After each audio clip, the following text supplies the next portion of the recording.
Yo quisiera comenzar con una breve corrección a algo que se dice en la nota. Yo no me considero para nada un portavoz de lo que se conoce como neoliberalismo. Creo que es un error conceptual y un error intelectual e histórico hablar de neoliberalismo en el caso de economías que centran su institucionalidad en el principio emprendedor y el principio de la libertad de comercio. El concepto de neoliberalismo lo explico en varios textos, ¿no? Surge en la década del 30, lo acuña un alemán, Alexander Rusthoff, que era un socialista que se había dado cuenta que el sistema socialista fracasaba, entonces adopta algunas ideas liberales, o sea, inclina hacia el liberalismo, pero dice no quiero el liberalismo del siglo XIX que es muy radical, entonces dice algo intermedio. Y ese sistema intermedio es lo que él llama neoliberalismo. Ahora, en América Latina la etiqueta se ha utilizado para referirse a una serie de reformas económicas a partir del consenso de Washington de los 90, que se aplicaron en distintos países, ¿no? Pero es una etiqueta que no dice relación con lo que se defiende en el fondo. Lo que yo defiendo es otra cosa. ¿Cuál es el concepto correcto? Yo defiendo la libertad personal. Yo no defiendo el mercado tampoco por definición. Si tú me preguntas a mí, ¿qué sistema crees tú que genere más prosperidad? Claro, te voy a decir el mercado, creo que la evidencia lo respalda. Pero yo lo que defiendo es la libertad de las personas de perseguir sus proyectos de vida y sus fines de acuerdo a lo que les parezca y respetando idénticos derechos de los demás.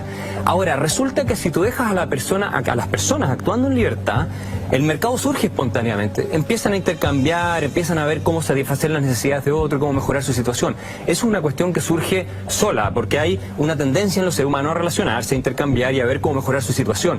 Pero si tuviéramos una situación teórica en la cual la libertad personal lleva a todo el mundo a decir, ¿sabes qué? No quiero participar del mercado, no quiero intercambiar más, no quiero trabajar, no quiero producir, voy a producir para mí, voy a ser autárquico, como ha existido casos en la historia en que ha ocurrido, yo no tendría ningún problema moral contra eso. Entonces, lo que defiendo yo es un principio mucho más fundamental, que es el de la libertad personal, que tú seas el juez, ¿no es cierto?, de tus acciones y puedas decidir realizar tu proyecto de vida como te parezca, respetando idénticos derechos de los demás. Y eso cercano a un Adam Smith en la riqueza de la es un Adam Smith de la teoría de los sentimientos morales, porque la gente se olvida que Adam Smith, que el padre, llamado padre de la economía moderna, era un filósofo moral. Él, el primer libro, el más importante que escribió ante la riqueza de las naciones, se llama La teoría de los sentimientos morales, donde él destaca mucho, además, la capacidad que tenemos los seres humanos de empatizar con otros, de ser benevolentes, de ser solidarios, de ponernos en el lugar del otro. Entonces, no es ese mito que se ha construido, que se le atribuye a esta cosa llamada neoliberalismo, que yo no comparto, que es el ser humano racional, egoísta, calculador, que no se preocupa por nadie y es un desalmado. Creo que ese uso de etiquetas es malo, porque te distorsiona el fundamento del debate. Cuando yo creo, me parece a mí, que defender la dignidad de las personas sobre la base de que se puedan parar sobre sus propios pies y salir adelante, y además defender la capacidad que tenemos los seres humanos de ser solidarios con otros voluntaria y espontáneamente, eso me parece a mí que es la esencia de una sociedad tolerante, libre y respetuosa de los proyectos ajenos. ¿Cuál es tu visión del neoliberalismo? Yo creo que el neoliberalismo, fíjate que hay un paper muy interesante que analiza el concepto y llega a la conclusión de que hoy día significa cualquier cosa, que ya no se puede usar de manera seria en la academia.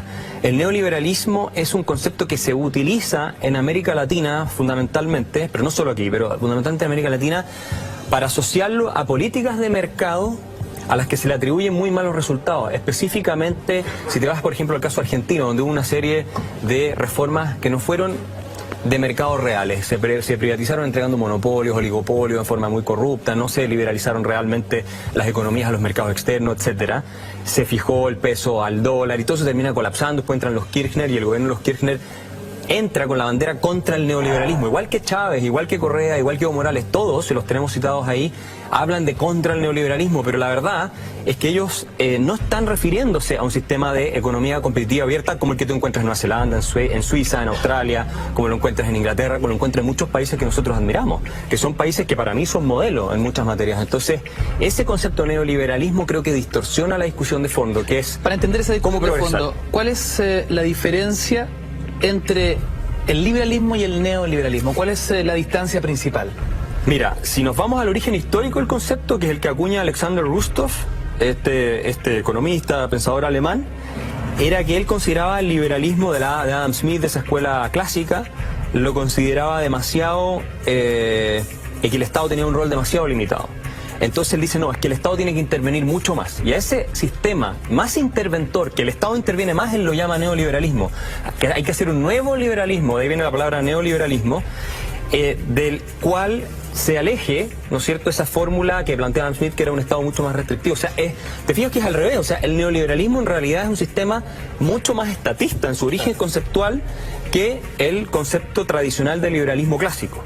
Y por eso se producen tantas confusiones. Ahora, yo siempre he dicho que la etiqueta neoliberal está tan cargada emocionalmente hoy día que si tú a esta agua le pones agua neoliberal no se la toma nadie, aunque el agua sea buena. Entonces, claro, tú pones una etiqueta que tiene una carga emotiva a algo, inmediatamente genera un rechazo a ese algo, aun cuando tú no sabes bien de qué se trata ese algo. ¿Y cuál era la etiqueta de los Chicago Boys? ¿Liberal o neoliberal? Mira, los Chicago Boys hablaban de liberal, también a veces hablaban de neoliberal, pero el mismo Friedman que pusieron en la pantalla utilizó el concepto, pero después nunca más, lo rechazó.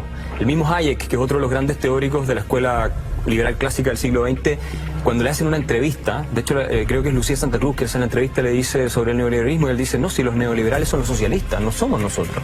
Nosotros creemos en la libertad de mercado. Entonces hay mucha ignorancia en materia de discusión en torno a estos conceptos. Está en estas etiquetas que se aplican y la gente no las baja a un análisis más de fondo. Entonces te dicen neoliberal y suena una cosa espantosa, horrible, inaceptable, ¿te fijas?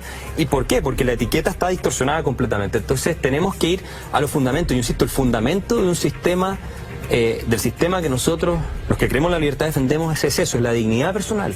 Y esto es lo curioso, el liberalismo como filosofía es una filosofía que promueve un profundo igualitarismo, un igualitarismo radical desde el punto de vista moral. O sea, la premisa esencial del liberalismo es que no existe alguien mejor que otro desde el punto de vista ético. Por lo tanto, todas las desigualdades arbitrarias que pueda crearse a través de la ley, ¿no es cierto?, tienen que desaparecer. Es contrario, por supuesto, a todas las formas de aristocracia, de monarquía, todas esas cosas. Ahora, como somos todos iguales moralmente, entonces a todos se nos aplican las mismas reglas. Conclusión lógica, si yo fuera superior se me aplicarían reglas especiales que a otros, pero como no es así, el liberalismo dice igualdad ante la ley. Y de esa igualdad ante la ley surge un juego de interacciones en que la diversidad humana se va manifestando de tal manera que sí produce desigualdad de resultados, ¿ya? Y esa desigualdad de resultados, la filosofía liberal no la ve como algo malo por definición, pero tampoco descarta ayudar a la gente que no le fue bien, es al revés.